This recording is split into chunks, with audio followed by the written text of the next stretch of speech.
Hello everyone, MacLeod here with another story from the realm of the dice. Today we're going to look at a story with the all too familiar Lawful Stupid Paladin. Let's look at the post. For starters, yes, I was the asshole here, but I'd do it again since it was one of the best evil characters I've played in a long time. This was back when I still did in-person D&D a few years back with a large group of friends who cycled constantly. It's session 0. We're making our characters, and I told the table I wanted to make a lawful evil black-scale dragonborn bard named Vane.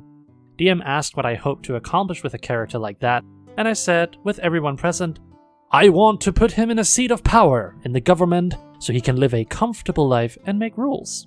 In comes my antagonist in the story, Pally, the lawful good paladin. Didn't like that at all and said that evil characters don't fit in the party.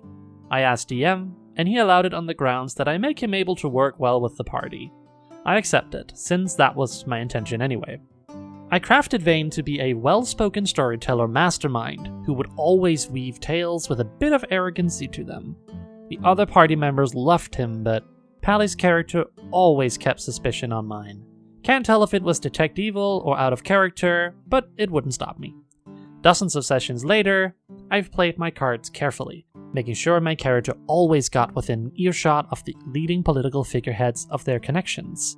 Outside of that, I was helpful to the party, giving bardic inspiration like candy, casting an occasional helpful spell, and convicting our quest giver to loosen his pockets a bit more for all the party's hard work. We've made our way across the land doing quests, and finally ended up in the nation's capital. I finally managed to get a connection to the royal council in the nation's capital, and convincing them I had sound judgment landed me a spot in the jury. I gotta say, so far, this player sounds really creative, and seems to be having quite a lot of fun with this character. This is when Pally started getting more aggressive, since this nation's capital was his homeland, where he was sworn into oath, and served his king and god loyally. Anytime I wanted to venture off for a moment by myself, he stuck to me like glue. So I did what any reasonable villain would do. I found a homeless person in the poorest district and made him my lackey. He was paid in coin and food. I dressed him and gave him lodging. But more importantly, I instructed him to greet all of my party members like they were lords. Anytime I was having a private conversation, at any moment my character could hear, "Good evening, Lord Pally," as loud as he could muster with a proper bow and flair from the lackey. That was my cue to take my leave to avoid him from overhearing any information. I made sure I covered my bases, and because freedom of speech isn't illegal, and holding a conversation isn't evil, I was able to get away with it, mostly.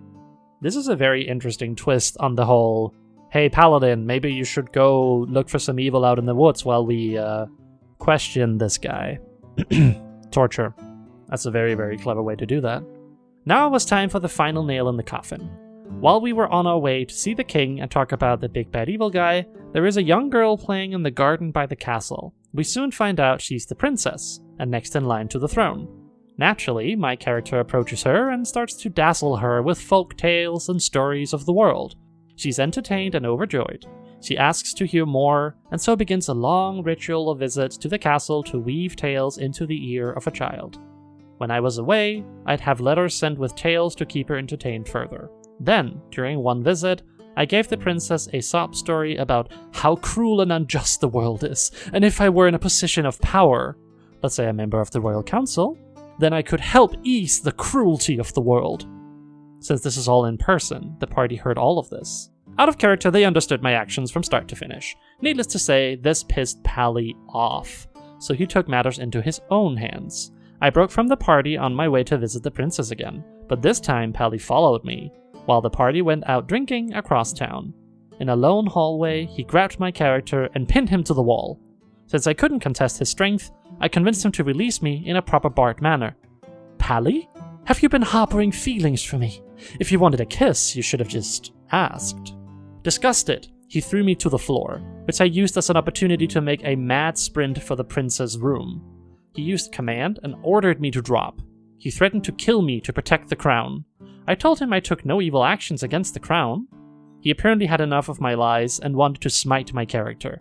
The DM looked to me and asked if I'd allow it, and I simply asked him, would he be breaking oath by killing me without concrete evidence? The DM told me yes, so I allowed it. I would like to stay vain, put up a fight, but he died in like 3 turns. The session ended with news breaking out about what happened. The party was brought into court and Pally questioned. The party was shaken by the news, but assured them that they needed Pally in order to fight Big Bad Evil Guy. The princess, being the biggest emotional influencer on the council, was not happy and demanded he be outcast for killing her friend. He pleaded it was a necessary action, that the crown would fall otherwise. Needless to say, no one was convinced. Pally lost his oath, I made a new character, and rejoined as a good cleric. We played through the rest of the campaign together since it was almost over anyway. Needless to say, Pally was definitely not happy having to spend a majority of the rest of the campaign praying for penance but not admitting what he did was murder. Pally and I never played at the same table again. Even when we met in person for other friend gatherings, we kept contact limited. This kept up until COVID hit, then I stopped hanging out with them. And that's the end of the post. But OP does have a little nugget in the comments as well. Before the comments hit, I do want to say, yes, I made Vane look edgy on purpose 100%. I thought it was funny, I even gave him a catchphrase. Everything you do is done in vain. Easily one of my funniest in-character quips given the context of his name. And that's it. I really love what this player did. Not only did they make a character that would upset a lawful stupid paladin, they also tried to take over the country from which this paladin originated. That is, that's quite a move to make in a campaign like this.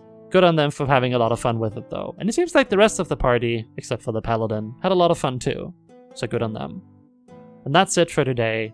Thank you for watching. If you like this, please leave a comment, like, and subscribe, and I'll see you in the next one.